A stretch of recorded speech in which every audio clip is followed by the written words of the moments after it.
Letter 489 by Charles Lamb. Enfield Chase Side. Saturday 25 July AD 1829. 11 a.m. There, a fuller, plumper juice air date never dropped from Igemean palm. Am I in the dative case now? If not, a fig for dates, which is more than a date is worth. I never stood much affected to these limitary specialities, least of all since the date of my superannuation. What have I with time to do? Dear B. Your handwriting has slaves of desks, 'twas meant for you, conveyed much pleasure to me. In report of Lucy's restoration. Would I could send you as good news of my poor Lucy. But some wearisome weeks I must remain lonely yet.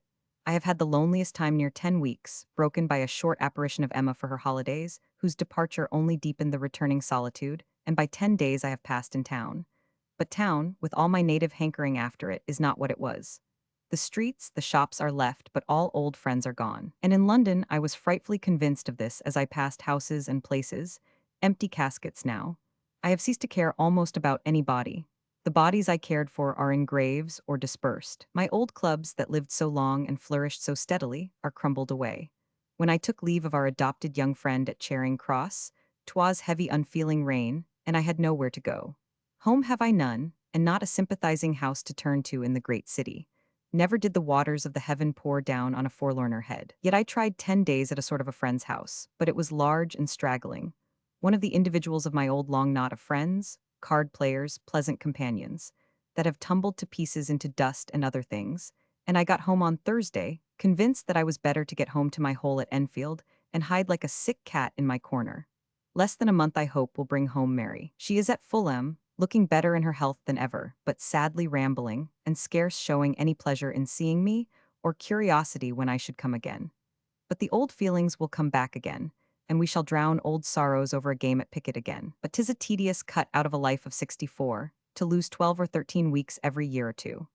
And to make me more alone, our ill-tempered maid is gone, who with all her airs was yet a home piece of furniture, a record of better days. The young thing that has succeeded her is good and attentive, but she is nothing, and I have no one here to talk over old matters with. Scolding and quarreling have something of familiarity and a community of interest. They imply acquaintance. They are of resentment, which is of the family of dearness. I can neither scold nor quarrel at this insignificant implement of household services. She is less than a cat, and just better than a deal dresser. What I can do, and do overdo, is to walk, but deadly long are the days, these summer all-day days, with but a half-hour's candlelight and no firelight. I do not write, tell your kind inquisitive Eliza, and can hardly read. In the ensuing Blackwood will be an old rejected farce of mine, which may be new to you, if you see that same dull medley. What things are all the magazines now? I contrive studiously not to see them. The popular New Monthly is perfect trash. Poor Hesse, I suppose you see, has failed. Hunt and Clark too.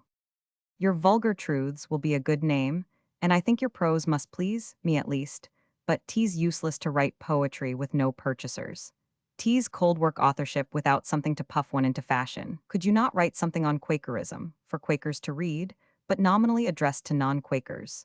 Explaining your dogmas, waiting on the spirit, by the analogy of human calmness and patient waiting on the judgment. I scarcely know what I mean, but to make non-Quakers reconciled to your doctrines, by showing something like them in mere human operations, but I hardly understand myself, so let it pass for nothing.